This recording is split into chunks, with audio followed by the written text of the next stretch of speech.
Now, Azimio la Umoja One Kenya Coalition Party leader Raila Odinga has come out guns blazing to castigate President William Ruto over his recent raids and corruption accusations against the judiciary.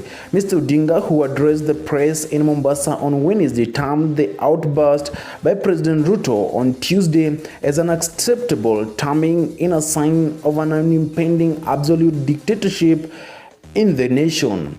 The seemingly enraged opposition leader recalled an era in previous regimes where he said the judiciary had been captured to follow the whims of the executive, as he vowed to lead a resistance against attacks on the judicial systems. He said this in a quote: "In other words, Ruto wants to establish an absolute dictatorship. Kenyans know we have been here before. We have seen days when judges had cases in the dead of the night. We passed official working hours and sent opponents on the state to jail.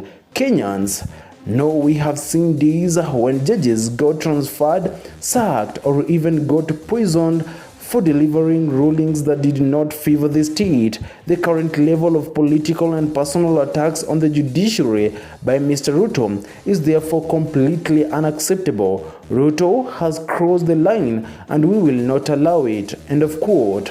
According to the Azimio chief, the utterances by the head of state serve to intimidate the judiciary so that judges can always rule in favor of the administration. He said this in a quote: "This is about where Ruto wishes to take Kenya and what it means for Kenyans. Having captured parliament, Ruto now wants to intimidate, subdue, and capture the judiciary.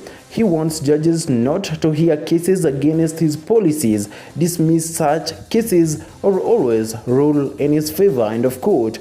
Mr. Odinga further accused the president of betraying the judiciary a year after the same institution upheld his election victory, thereby handing him keys to the kingdom. He referred to the head of state as the biggest political beneficiary of judicial decisions in Kenya's history, adding that despite the judiciary ruling against Azimio in the presidential election petition, they still chose to respect the court orders, as should Ruto.